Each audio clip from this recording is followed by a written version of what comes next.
Now then, you're very welcome along. So, off the ball on a Tuesday evening, we've got a really good show lined up for you. Brian O'Driscoll is going to be in studio. He's made a documentary about retirement, and his own reflections very much included in that documentary. Not as easy for him as we might all have thought on the outside. So we'll chat to him about all of that after 8 o'clock. There is a Champions League evening in store, of course. We will also be talking to Andy Minton, editor of United We Stand, about goings on at Old Trafford. And also with us in the football show later on this evening, Bryn Law. You might know Bryn, Sky Sports News journalist for many years. He's also based in Wrexham. And this whole Ryan Reynolds, Rob McElhenney, Hollywood takeover at Wrexham, one of the less expected football stories of recent times. So Bryn's going to give us the inside story ahead of the new documentary series, which is on Disney+. So all of that is on the way. First, however, if you've been listening to OTB Radio over the last 2 hours or so, you'll know where we're going. The defender can't deal with it. Denise O'Sullivan's a shot with a right boot. It's a wonderful goal for Ireland. And it's a brilliant save from the woman from Cork. Denise O'Sullivan, she made no mistake, found a gap in the defence. And from about 12 yards out, she hit the back of the net with her right foot. It's a superb goal for Ireland. It is Slovakia 0. Ireland 1 with 36 minutes on the clock. Yeah, there we are. So Ireland 1, Republic of Ireland 0. Stephen Doyle, Graham Gartland calling the shots, and that was how it finished. And they've stayed on to offer their thoughts. Sitting up, look at you sitting up straight, fixing your shirt. Pull it down over the belly. Yes, Mr. Molloy. To you straight away. That was coming on camera. I told you weren't off. I've been working out as well, Graham. Never have two men sat up straighter. Is this what it was like back in the class?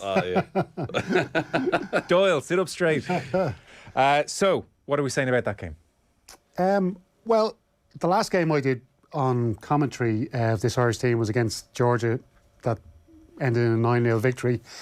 And it was hard to, it's hard to analyse those big wins because there's so many goals. The other team are much weaker. But you got to think about it like this, Joe. I know some people were saying, look, on the face of it, it wasn't a great game. No. It wasn't a very entertaining game. That's fair enough, okay? There were flashes of good play from Ireland, I thought, in the first half. But you got to put it into context. They went into the game against Finland, looked a bit nervous, got the win that they needed. That put them through to the playoffs. That's grand. They knew today they just had to win this game to make sure they got into the top 3 of runners-up, and that meant that they would bypass round 1 of the playoffs and just had to play one match. And that one match could get them straight into the World Cup in Australia and New Zealand. So they just needed 3 points today. Yeah. And they went out there and they just got the 1-0 win that they needed, and they were very professional in the way they saw the game out, I thought. And, you're not looking for brilliant performances at this stage of the campaign. You're just looking for the 3 points that get you where you want to go. Yeah, so they've beaten Slovakia, and as Stephen says, the headline news is that means they can skip the first round of the playoffs when they start in October. So they're straight into third place of all the group runners-up. So it saves 2 playoff matches in 1 week and therefore gives them much bigger chance of making a World Cup. Graham, your thoughts on the game? Slovakia are, Ireland are a better team than Slovakia, so you would have expected them to win. But I mean, it's stodgy, it's away from home. It's a bit warm. We were talking to the reporter over there as well. Listen, Ireland weren't at the most fluid. There was a massive change once Ireland went 1-0 up in how they approached the game. They stopped playing out from the back. Brosnan kicked long, I think, bar one kick out in the whole second half. But again, they took their chances. They had a lot more chances in the game than Slovakia had. They had Kate McCabe's volley is unbelievable. If that goes in, you're still talking about it. So they had moments in the game that were really of high quality. We just didn't see it often enough. But in terms of just being and going and doing a professional performance, I think they're doing that away from home. And if you offered them that before the game, they would have taken it. Like you said, can they be better in possession? Yes, of course. But their work rate off the ball and their game plan to stop Slovakia counter-attacking on them was executed really well. And how much do you read into them not quite clicking in possession? Or I saw Karen Duggan even at half-time in RT saying they lacked ambition on the ball. She thought she wanted more from them even in the first half in terms of being in possession. Like, you've been there, you've done it, you know what it's like. And Stephen says, well, look, and a lot of us would say it, well, this is about just getting the result, get the 3 points, don't worry about performance. But at a certain point, do we have to start looking at those aspects of the performance, like in attack, and say, well, this isn't going to serve us if we're going to come up against it, and if we're not better in the ball, it'll catch us. They've been a counter-attacking team, so it's hard to then change into a possession-based team. That's very hard thing to do, just switch it on. And then when you're winning as well, you tend to be a bit more protective about your pass. That one looks a bit risky, or I'm not going to drive through there in that gap, I'm just going to clip into a channel and we get up the pitch, because we know that Slovakia mightn't have the quality to get out. But in terms of being brave and controlling games, if you want to try and beat some of the bigger teams around you, you might need to adopt that approach of, right, or else you adopt the approach that we're going to be a counter-attacking team, and that's what they do. But the other thing as well, Joe, I think it should be noted, because there was 4 players that started the match last Thursday were ruled out to injury and suspension. Another key player that was missing for both games was Niamh Fahey. And Niamh Fahey plays on the right of the back three. She's the ball carrier. She takes the ball out from the back. So Claire O'Riordan had to come in there today. It was only her 5th cap, I think it was. She's very inexperienced. So I suppose you have to play to your strengths. And we didn't have our ball carrier from the back three there, Niamh Fahey. So I think it was important just to protect Claire O'Riordan to a certain extent as well. And you've got 2 experienced campaigners there, Louise Quinn, Diane Caldwell. Caldwell's 33 now, so maybe not as mobile as she would have been.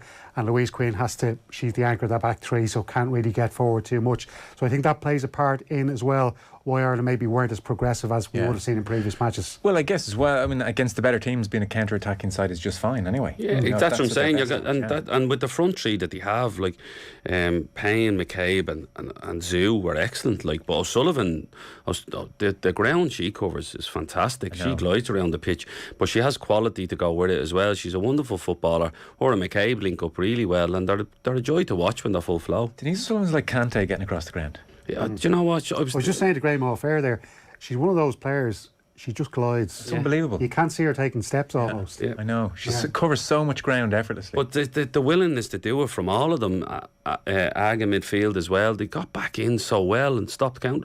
Their work rate was phenomenal. Jess Sue had the little dink pass through a gap is wonderful. Like, and some of the stuff they're doing is a joy to watch, and you just, like you said, we just want to see a little bit more of it. But they go away from home and win 1-0. If you had offered that to the Irish men's team 2 seasons ago, you would have bit the hand off it. Yeah, and I guess there is that point of getting the main building blocks in place, which is good out of possession, defensively sound, and working hard for each other and organised, and then you build on that. That breeds confidence. But like, in fairness, for what this Irish women's team is doing, I was talking to the lad from Sky, Neil Cummins, the head of Sky, and he says it's the best thing Sky's ever done is invest in the Irish women's team.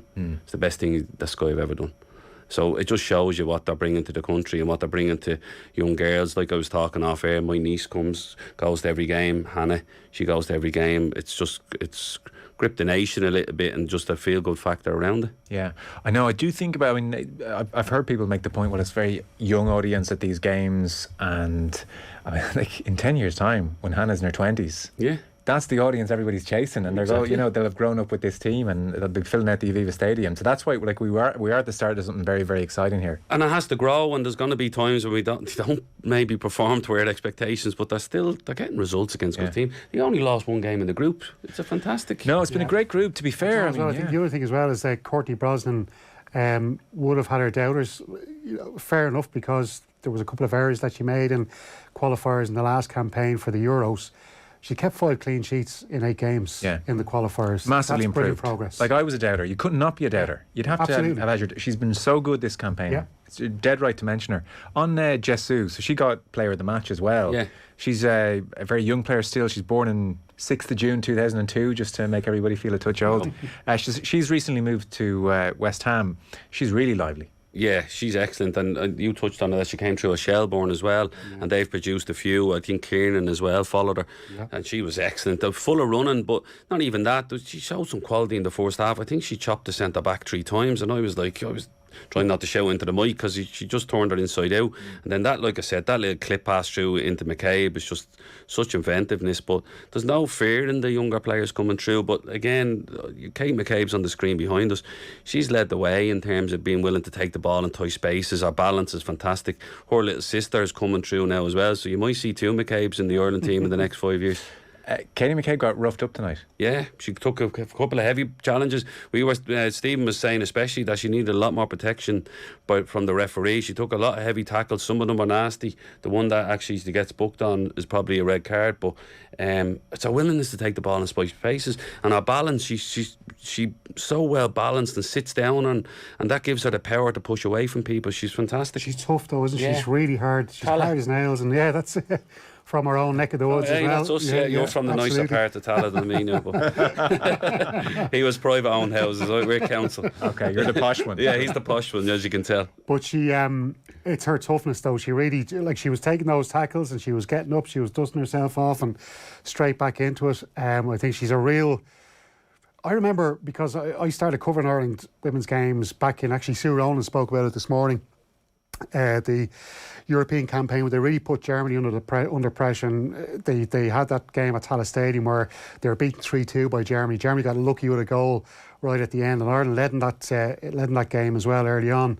But I remember Katie McCabe and Denise O'Sullivan coming through under Sue Rowland. She gave the two players their debuts, and then I remember Katie McCabe getting the captaincy under Colin Bell and thinking, whoa, she's a bit young. I don't know about this. But she really has taken that role so well, and she's an inspiration. She's a real leader, and not just by the way she plays, but I think she is one of those talkers on the pitch as well. She drives the team on, and I'd say in the dressing room as well, she's well able to motivate the troops as well. Yeah, she knows what the game's about. In fairness to her, the game intelligence from some of them, Queen at times as well today was fantastic. Their game management, but seeing where the danger was really good. Like you said, the tactical game plan that Vera Powell puts in was excellent as well, and it gets them the win. And for people who didn't see it, Graham, it was pretty much a 5-4-1, keep things tight. That was the plan. Yeah, but more so that was I thought it was more of a 3-4. At times it was a 3-4-3 when McCabe and Zoo were pushed high and Payne down the middle, and then allowed the wing backs to just back up the play rather than run beyond McCabe and Zoo. But any time they lost possession, they were able to get in the contact. They were able to get in contact with the back three really quick, and then it became a 5. So you're right in that sense, but there was a lot of the times when it became a 3-4-3 in attack and play. But that we were talking about the goals, saying that when McCabe broke or Zoo broke, they weren't getting enough bodies into the box, and maybe O'Sullivan needed to be the one that gets into the box and for cutbacks, and that's where the goal comes from. Don't mean to brag, but we did call it, didn't we, Stephen? Absolutely. And don't mean to, I should mention as well, because you mentioned Heather Payne in there, and Heather Payne, that was her 29th cap today. She's only scored one goal now. She's a centre forward that plays as wing back. She switches between the two positions. People look at that record and go, "Oh, she's no use." But every game I see Heather Payne playing in, she sacrifices her game for the team. She's absolutely brilliant. That lone striker role, it's so hard to play. But again today, she was battling away. She was holding the ball up, bringing teammates into play. She's from Roscommon. Only made her senior debut back in 2017, and she's just one of those players. She gives herself for the team, doesn't she? Yeah, she does. And again, she was another one that covered nearly 11 to 12k against Finland the other night. So her running power, but her stamina is fantastic. But again, such an outlet. She held the ball up really well and brought people into play. So that allows the likes of McCabe and Zoo to time their runs. But yeah, she's an outstanding in terms of relief for your back line. Anytime they clipped hopeless balls in the corner, she was the one chasing them and getting throw-ins and stuff. And the hold-up play was good. Yeah, it was. You know, very calm in possession and understands the importance of bringing others into it. So, Stephen, big picture, to do what they've done in this group is exceptional by the previous standards of Irish teams, and now they go towards this playoff stage, and things do have the potential here to get very complicated, I know, but they've skipped that first playoff game, so that saves 2 games in a week, which is obviously important. This will be 11th of October? 11th of October, give or take. It's basically we've got 9 groups, so 9 runners up. 6 of those runners up will now have to play each other in one-legged playoffs, and then the winners from those 3 matches go on then to round 2, where they'll meet Ireland, Switzerland, and it's either Netherlands or Iceland. They're going to play this evening. We'll see which one of those finishes second in that group. And then 2 of those winners will go straight into the World Cup. That's the simple version if you're in those 2. Exactly. Otherwise you got a big old tournament to worry about. You've got to go to the Inter-Confederation tournament, which takes place in February down in New Zealand. Let's not discuss that. I'll end up like Kevin Kilbane trying to explain what was he trying to explain that time, I think it was the UEFA Nations League. Yeah. I think he called it the League of Nations at the time, but we won't worry about that. I don't end up being a Richie McCormick montage, so we'll leave it at that for the moment. League of Extraordinary Gentlemen. Yeah. How do you feel this team then are set up for that playoff? They look full of confidence, very together. Like there's a really good energy about things for a start, so that's good. And that'll carry you a long way, especially when it comes to the tight moments. And like you said, games like that where they don't play that well but they come away with a victory are massive for your team spirit too, and that togetherness and knowing that they can go in and take an ugly 1-0 win away from home. Like I understand that people might be giving out and say we didn't play that well, but I'm more impressed with that than actually going over and playing well, because it shows a level of